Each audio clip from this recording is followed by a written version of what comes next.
Kali majelis kita, ta'alum kita, kajian kita dengan membaca basmalah. Bismillahirrahmanirrahim. Assalamualaikum warahmatullahi wabarakatuh. Waalaikumsalam warahmatullahi wabarakatuh. Innal hamdalillah wassalatu wassalamu ala Rasulillah, asyhadu an la ilaha illallah wahdahu la syarikalah wa asyhadu anna Muhammadan abduhu wa rasuluhu la nabiyya wa la rasula ba'da. Yaqulullahu tabaraka wa taala fil Qur'anil Karim, a'udzu billahi minasyaitonir rajim. Ya ayyuhalladzina amanu taqullaha haqqa tuqatih wa la tamutunna illa wa antum muslimun. Wa qala inna syaitana lakum aduwwun fattakhiduhu aduwa innama yatahizbahu liyakunu min ashabis sa'ir. Syukur alhamdulillah ibu saudaraku seiman, hamba Allah yang cinta pada kebaikan dan kebenaran, yang selalu mengharapkan dengan Allah. Alhamdulillah kembali Allah pertemukan kita dalam majelis yang mulia ini, majelis ilmu, untuk sama-sama mencari mengharapkan keridhaan Allah dengan mengkaji, mempelajari Al-Quran dan Sunnah Rasul. Karena itu doa pinta kita semoga hati, iman, ibadah, akhlak, dan ilmu yang Allah berikan kepada kita hendaknya menjadikan kita bisa lebih baik daripada hari-hari sebelumnya. Bisa memberikan kebaikan dan manfaat yang banyak pula untuk diri, keluarga, teman, sahabat, saudara, tetangga, dan orang lain. Dan insya Allah dengan semangat fastabiqul khairat, berlomba-lomba di banyak kebaikan, dan dengan istiqomah insya Allah yang kita pinta akhir kehidupan kita mati dalam keadaan husnul khatimah. Amin ya rabbal alamin. Kenapa ya? Karena seorang muslim muslimah yang baik hatinya, baik imannya, baik ibadahnya, baik akhlaknya, dan juga baik ilmunya, insya Allah muslim muslimah yang baik hatinya, iman, ibadah, akhlak, dan ilmunya, insya Allah jiwanya tenang dan tentram walaupun tabungannya banyak. Amin ya rabbal alamin. Allahumma shalli ala Muhammad, Allahumma shalli ala Muhammad. Salawat dan salam semoga Allah selalu curahkan, limpahkan pada Nabi kita Muhammad Sallallahu Alaihi Wasallam yang telah menyampaikan, mengajarkan istilah Islam dengan sempurna, rahmatan lil alamin. Ibu-ibu sehat semua? Ibadahnya lancar? Tambah sabar, makin bersyukur, lembut hatinya, harmonis rumah tangganya, putra putrinya, anak cucunya saya doakan semakin baik, soleh solihah. Amin. Baik ibu, sebelum kajian kitab saya ingin ingatkan kembali kalau setan itu dalam kematian memiliki 5 target. Ya, tadi sudah saya bacakan di dalam surat Fatir, surat yang ke-35 ayat yang ke-6, Allah berfirman, A'udzu billahi minasyaitonir rajim. Inna syaitana lakum aduwwun fattakhiduhu aduwa. Innama yad'u hisbahu yakunu min ashabis sa'ir. Sesungguhnya syaitan itu adalah musuh yang nyata bagi diri kalian, maka jadikanlah dia betul-betul sebagai musuh. Karena sebenarnya syaitan itu hanya mengajak pengikut kelompok golongannya untuk menjadi penghuni neraka yang menyala-nyala apinya. Ibu-ibu sudah pernah lihat setan? Sudah. Kalau yang bilang belum, memang selama ini kemana jalannya? Ini satu contoh. Setan katon atau setan? Ya, Bu, definisi setan dulu. Definisi setan itu kan kalau disebut setan itu adalah makhluk yang buruk. Dia makhluknya Allah juga, tapi dia buruk. Jahat, sombong. Jadi setan itu adalah makhluk yang buruk, jahat, sombong, menolak hukum aturan syariat Allah. Jadi 4 ini jelas ada pada dirinya. Buruk, jahat, sombong, menolak hukum aturan syariat Allah. Jadi kalau ada yang berperangai buruk, berperilaku buruk, jahat, sombong, menolak hukum aturan syariat Allah, tidak hanya seperti itu, dan ada adanya lagi, dan mengajak pada kekafiran, kemungkaran, kemaksiatan, dan dosa. Itulah syaitan, baik minal jinnati wan nas, baik dari golongan jin dan manusia. Ulangi ya. Jadi definisi setan itu adalah makhluk yang buruk, jahat, sombong, menolak hukum aturan syariat Allah, dan mengajak pada kekafiran, kemungkaran, kemaksiatan, dan dosa. Itulah syaitan, baik dari golongan jin, ataupun manusia. Ya. mengajak pada kekafiran, kemungkaran, kemaksiatan dan dosa, baik dari golongan jin maupun manusia. Minal jinnati wan nas. Itu definisi setan. Ibu, apa yang diinginkan oleh setan? 1001 macam cara untuk menggoda, menyesatkan manusia. Tapi intinya pokoknya biar manusia ini semuanya masuk neraka. Maka bahasanya Allah indah sekali. Inna syaitana lakum aduwwun fattakhidu aduwa. Jadi kita selamanya nggak akan bisa mengalahkan setan kecuali dengan rahmat Allah. Itu pun dari diri kita memang menjadikan setan sebagai musuh. Jadi jangan pernah berkompromi. Kali ini saya mau berkompromi dia sama setan. Berarti dia sudah terjebak dalam jeratan setan. Nah, dalam kematian itu, Bu, semuanya kan akan mati kan. Kullu nafsin dha'iqatul maut. Setiap yang berjiwa pasti akan mati. Orang kaya, orang miskin, pejabat, rakyat, mati. Yang cantik, yang cantik banget, yang kurang cantik, mati. Murid, mati. Udah sampai situ aja. Ya. Kenapa sih Ibu kok pas bilang guru kok sambil nunjuk, kayaknya emosinya di guru gitu. Semuanya mati, Bu. Ya. Yang tidak mati itu hanya Allah. Karena Allah itu kekal abadi. Jangankan mati, Allah itu ngantuk aja enggak. Kan dalam ayat kursi begitu. Jadi Allah nanti Allah hanya yang kekal hidup. Ya sama sempurna. Jadi semua makhluk itu dimatikan oleh Allah nanti. Sampai malaikat yang terakhir itu malaikat pencabut nyawa. Malaikat pencabut nyawa itu nanti dimatikan juga. Jadi tidak ada makhluk yang hidup. Yang hidup hanya Allah saja yang kekal abadi. Makanya dalam surat Fusilat itu janganlah kamu sembah matahari, bulan, bintang atau ciptaan Allah yang lainnya. Karena semua itu adalah ciptaan Allah. Tapi sembahlah Allah yang menciptakan, yang hidup, kekal, tidak mengalami mati, yang maha sempurna. Nah, dari situ menunjukkan bodohlah seseorang ketika dia beribadah, menyembah, meminta kepada selain Allah Subhanahu wa taala. Ya. Bu, ada dialog antara iblis dengan Fir'aun. Fir, menurut kamu ada nggak makhluk yang lebih jahat daripada aku, kata iblis. Ya nggak ada lah, iblis. Ya. Yang paling jahat, yang paling buruk itu ya kamu. Oh ada. Siapa iblis? Ya kamu, kata iblis. Loh kok aku? Lah kalau aku, kata iblis dalam dialog itu, kalau aku hanya sombong kepada Allah, aku tidak pernah mengaku sebagai Tuhan.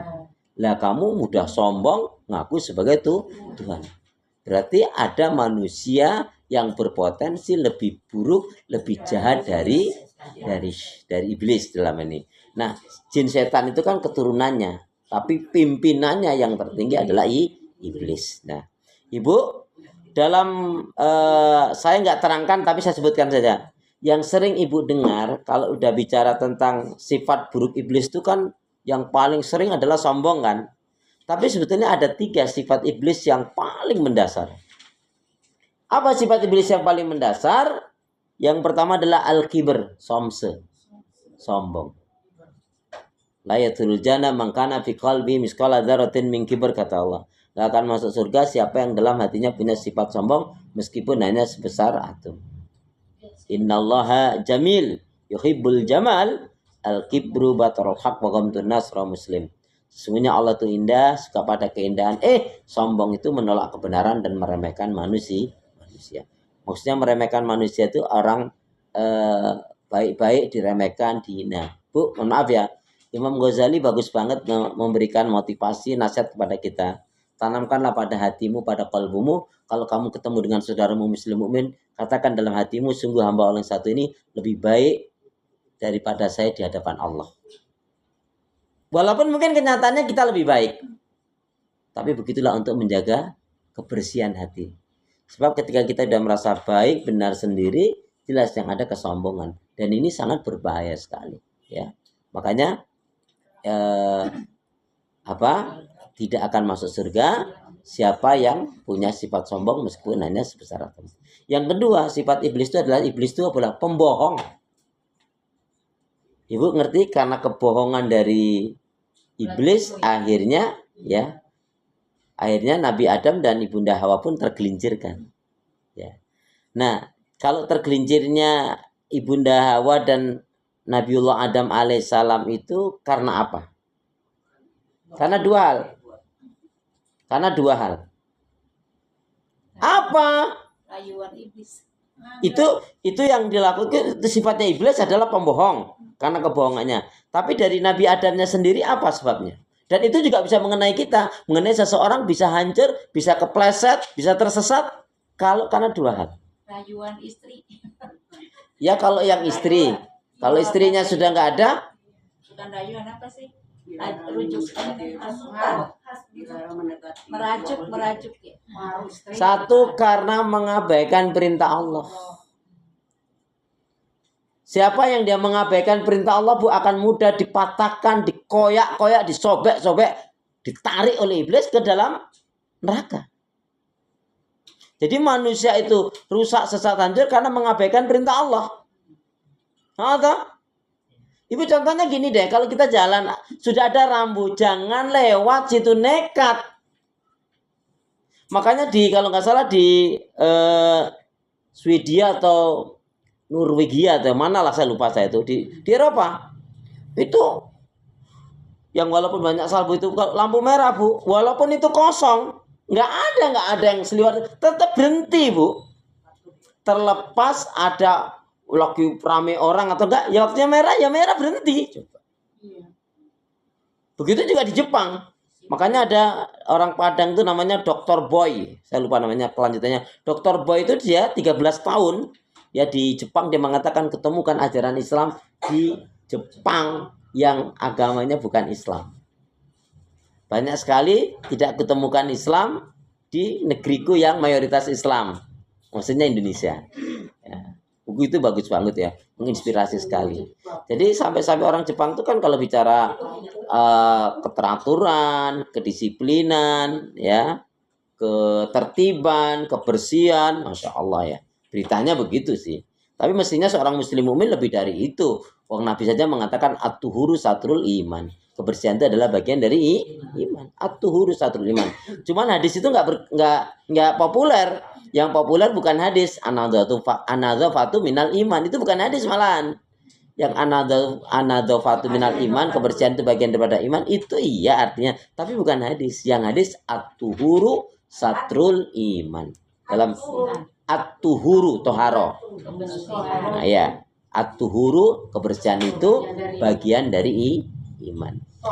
Ya, maksudnya dari tohara itu ya. Assalamualaikum warahmatullahi. Ya, akhirnya datang juga. Ya. Jadi Ibu, kita pahami benar ya. Jadi orang itu ternyata kalau pengalaman dari belajar kita dari Nabi Adam dan Ibunda Hawa, satu karena kalau ini faktor diri ya. Kalau kebohongan itu kan dari faktornya iblisnya, dari luar kan. Tapi dari diri itu manusia juga bisa hancur, bisa gelimpang. Bisa terseok-seok, bisa tersesat. Satu karena mengabaikan perintah Allah. Makanya jangan pernah kita mengabaikan perintah Allah, termasuk meninggalkan Al-Quran. Karena meninggalkan Al-Quran dampaknya ngeri sekali. Surat Surat Az-Zuhruf. Coba Ibu lihat. Belum, masih satu. Masih satu. Saya terangkan dulu. Masih satu. Tadi manusia itu dari faktor pribadinya dia. Itu kan kita lihat tinjaunya dari faktor Nabi Adam dan Ibunda Hawa kan. Satu karena mengabaikan perintah Allah, kan sudah diperingatkan dari ya jangan makan buah kuldi gitu atau mendekati buah kuldi kan. Tapi karena mengabaikan ya nggak memperhatikan peringatan Allah atau perintah Allah ya dia terjang. Coba Ibu, akibat mengabaikan perintah Allah atau kalau sekarang ini kalau kita karena panduannya kita nih anak cucu Adam ini kan Al-Quran kan. Kalau mengabaikan Al-Quran apa? Allah kan datangkan setan. Surat Az-Zuhruf, surat 43 ayat yang ke-36. A'udzu billahi minasyaitonir rajim. Wa may ya'shu 'an dzikri rahman nuqayyid lahu syaitanan fa huwa lahu qarin. Barang siapa yang dia berpaling dari pengajaran peringatan Allah Al-Quran, maka Allah akan datangkan syaitan, yang syaitan itu akan mengombang-ambingkan dalam kesesatan. Surat Az-Zuhruf, Quran saya surat yang ke-43. Sama ya? Ayat yang ke-36. Surat 43 ayat 36, barang siapa yang dia berpaling dari pengajaran peringatan Allah Al-Quran, maka Allah akan mendatangkan syaitan Yang setan itulah yang akan mengombang-ambingkan di dalam kesesatan. Wa may ya'shu an dzikrir rahman nuqayyid lahu syaitanan fa huwa lahu qarin. Ibu perhatikan ya. Jadi faktornya Nabi Adam itu tergelincir karena apa? Karena mengabaikan peringatan Allah Subhanahu wa taala. Peringatannya apa? Bu, peringatan dan perintah itu ada dua. Bentuknya ada yang perintah, ada yang bentuknya larang. Jangan kamu dekati atau jangan kamu makan buah kuldi. Nah, kalau dari luarnya karena kebohongan iblis tadi kan, dirayu-rayu, dibujuk-bujuk, digoda-goda kan gitu kan. Kalau tetap saja Nabiullah Adam alaihissalam memperhatikan peringatan Allah, nggak akan tergelincir, ya nggak? Nah, Ibu, yang kedua kenapa? Jadi kalau dari setannya itu ada tiga tadi. Yang pertama karena setan itu apa? Sombong. Yang kedua pembohong. Yang ketiga hasad, iri, dengki, dan dendam. Ketika dilaknat oleh Allah, iblis menyalahkan dirinya atau menyalahkan Adam? Iblis ketika dilaknat oleh Allah menyalahkan dirinya atau menyalahkan Adam? Menyalahkan Adam kan. Gara-gara kamu nih Adam aku dilaknat. Akhirnya dendamlah sampai anak keturunannya pokoknya semuanya harus masuk neraka. Ya kan karena hasad iri dengki dendamnya kan. Kan kalau yang benar kan oh ya saya salah tobat kan gitu. Tapi kan enggak, memang skenarionya Allah begitu kok. Dia tidak merasa bersalah tapi hasad iri dengki dendam. Maka sebetulnya sifat buruk iblis itu satu sombong, yang kedua suka bohong, yang ketiga hasad iri dengki dan dendam. Kalau dari Nabi Adamnya yang bisa juga mengenai hancurnya anak Nabi Adam dan Ibunda Hawa akhirnya diturunkan dari surga itu, termasuk orang-orang kita ini anak Bani Adam ini juga ada kemungkinan dua hal. Satu karena tadi mengabaikan perintah Allah atau peringatan Allah atau ajaran Allah. Yang kedua karena apa? Bukan, itu tadi kan dari luarnya, dari faktor iblisnya, dari Nabi Adamnya. Satu kan dia menjadi terjebak tadi kan karena bujuk rayu setan, karena kebohongannya tadi kan. Tapi kan dari dirinya Nabi Adam kan apa? Mengabaikan perintah Allah, meninggalkan ya kan. Jangan kamu dekati atau jangan kamu makan buah kuldi kan. Yang kedua karena apa? Bukan, itu dari iblisnya. Kenapa yang kedua? Karena kusra, rakus. Bagaimana dikatakan tidak rakus? Lah semua kan ribuan jutaan di surga itu macam-macam ada kan? Semuanya ada. Hanya satu. Jangan kamu dekati, jangan kamu makan. Kalau bukan karena serakah dan rakus tadi nggak mungkin kan? Sudah saya cukup ini saja. Tadi bingung kusra apa sih? Rakus. Makanya sekarang menurun ke manusia sifat rakus. Iya kan? Sudah punya ini lagi. Maaf ya Bu ya. Kan ada kan orang dulu ketika miskin ya Allah, sholatnya Masya Allah, baca Qur'annya, zikirnya, doanya ya kan? Ya tahajudnya, doanya ketika dia miskin. Begitu diuji oleh Allah dengan kekayaan, dia malah apa? Ya, dia malah bersyukur kepada Allah Subhanahu wa taala. Ini kan bagus banget orang seperti ini ya. Ya. Jadi ketika dia miskin, dia taat ibadah, sabar ya. Ketika dia jalan dengan kekayaan, dia malah bersyukur. Bagus banget yang seperti ini gitu ya. Iya, nah itu. Nah, ada lagi ketika kaya raya, Masya Allah, lupa diri, nggak mau ibadah, sombong, pelitnya 17 setan malahan. Padahal satu setan aja masalah. Ya nggak Bu? Begitu dia diuji oleh Allah sampai lupa loh orang tuanya, saudaranya, tetangga mau silaturahmi, assalamualaikum, salam, maaf ya, nggak lama-lama kan di sini, katanya itu. Ya Bu, apa? Tapi begitu diuji oleh Allah dengan kemiskinan, kan itu kan roda itu berputar kan Bu? Pernah sering saya sampaikan, hidup tak selamanya indah, langit tak selalu cerah. Hari ini bahagia, hari ini senang, besok Senang. belum tentu ya. Nah, tadi hari ini seperti contohnya tadi ya Bu ya. Hari ini apa? Dia dalam kekayaan yang melimpah ruah, bangga, tapi sampai sombong, lupa diri kepada Allah, teman saudaranya. Begitu dia jatuh dalam kekurangan kemiskinan, dia malah apa? Dia malah bertobat apa? Dia malah apa? dia malah murtad coba. Nauzubillah min. Iya. Nah, itu jangan sampai terjadi pada diri kita. Jadi saya ulangi. Jadi sifat buruk iblis itu ternyata kalau kita simpulkan 3. 1, karena sombong. 2, karena suka bohong.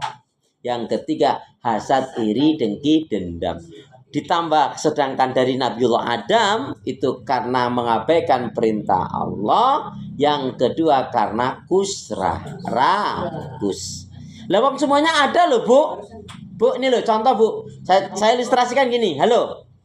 Contohnya ada rendang, ada pepes, ada ikan, ada udang, ya, ada sate, ada gulai, ada tongseng, ya, ada paru, ya, ada telur balado. Tapi macam lagi lainnya belum lagi, ada sotominya, ada macam-macam. Terus ada belutnya juga ada, ya, ayam bakar, ayam gorengnya juga ada, ya. Cuman ada satu piring yaitu daging babi.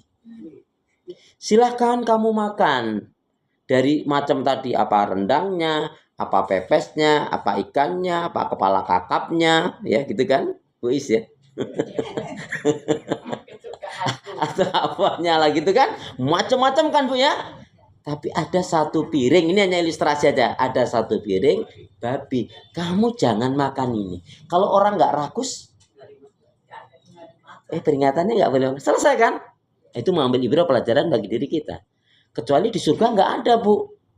Wong di surga banyak ribuan bahkan jutaan ya kan? Hanya satu, jangan kamu dekati atau kamu makan buah kuldi. Ini ibrah pelajaran bagi diri kita. Jadi manusia itu juga selain dari dirinya sendiri memang ada sifat buruk tadi, juga ada pengaruh dari luar. Artinya gini loh Bu, pengaruh dari iblis sehebat apapun, kalau manusia ini memiliki iman yang kuat, berarti apa yang iman kuat? Dia memperhatikan perintah Allah dan dia bersyukur. Karena orang itu hancur juga, ya, luntur juga karena nggak bersyukur aslinya Bu. Ya miskin, rumah tangganya, ya Allah harmonis. Begitu diuji dengan kekayaan dia malah malah cerai. Sekarang kan banyak kan gitu kan Bu ya. Ya karirnya ketika itu ya Allah nggak dikenal orang, banyak orang kenal, nggak punya rumah kendaraan, aduh orang aja baru ngelihatnya sedang ngeces ya, tapi dia masih kurang aja. Nah, itu tadi karena kusra tadi, karena rakus, tidak bersyukur. Jadi satu mengabaikan perintah Allah, kedua karena tidak bersyukur atau kusra.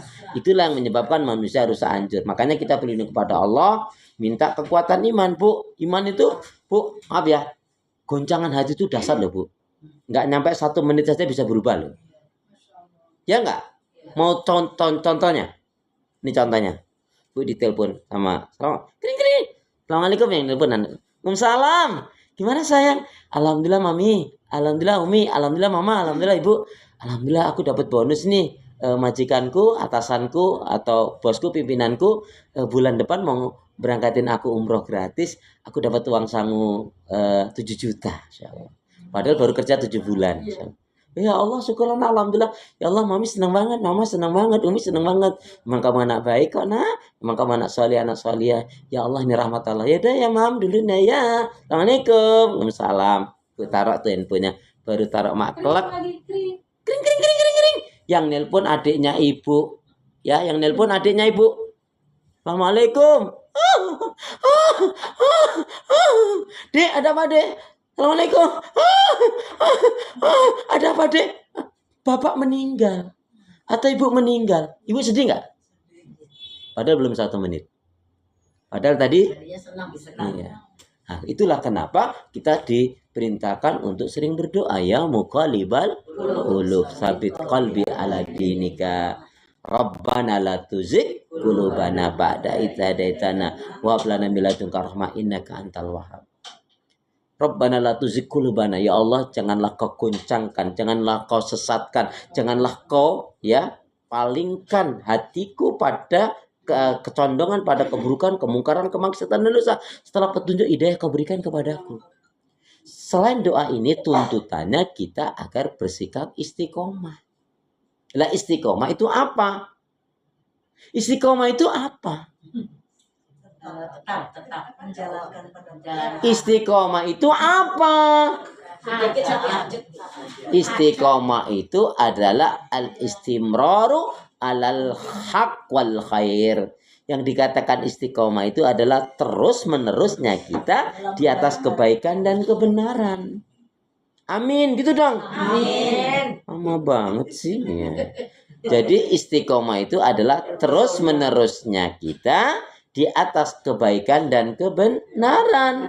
Ya. Baik dalam keadaan senang ataupun susah, dalam keadaan sendiri ataupun ramai banyak orang, dalam keadaan hujan, panas, dingin, tetap saja istiqomah di atas kebaikan dan kebenaran. Makanya ahabul a'mal ilallahi ta'ala atwamuha wa in qala al-Bukhari. Amal ibadah yang paling disukai oleh Allah, amal ibadah yang paling cinta oleh Allah adalah yang dilakukan dengan istiqomah meskipun sedikit peningkatnya. Bu, jadi memahaminya jangan gini, biar sedikit yang penting istiqomah, bukan gitu. Ya, yang penting istiqomah meningkatnya sedikit nggak apa. Ini contohnya gini, ibu baca Quran bisanya sehari baru 1 lembar, kadang-kadang 2-3 lembar. Tapi tetap yang dihitung 1 lembar saja. Karena yang memang tidak pernah ditinggalkan yang 1 lembar. Sedangkan sekali waktu 2 lembar, 3 lembar itu kan belum dikatakan istiqomah. Karena itu sekali waktu. Yang sedang tetapnya berapa tadi? 1 lembar. Nah meningkatnya mungkin 3 ayat, 5 ayat. Tapi istiqomah. Nanti kalau sudah 2 lembar terus itu istiqomahnya baru 2 lembar. Walaupun terkadang 5 lembar bacanya. Tetap yang dikatakan istiqomahnya yang 2 lembarnya tadi. Karena yang 2 lembarnya nggak pernah terlepas, nggak pernah ditinggal. Sedangkan yang kadang 3-4 lembar tadi kan sekali waktu, itu belum dikatakan istiqomah. Nah, meningkatnya sedikit nggak mengapa, tapi istiqomah meningkatnya. Bukan yang penting biar sedikit istiqomah segitu terus berarti. Contoh, mohon maaf nih, contoh. Ya kan? Doanya dulu deh. Doa untuk istiqomah gimana? Doa biar istiqomah gimana? Doa biar istiqomah gimana? Loh, ibu kan emang belum diajarin sama ustadznya? Kok nggak nanya? Bismillahirrahmanirrahim. Allahumma inni. Allahumma inni. As'aluka. Istiqomah. Gampang kan? Ya memang begitu doanya. Allahumma ini as'aluka istiqomah.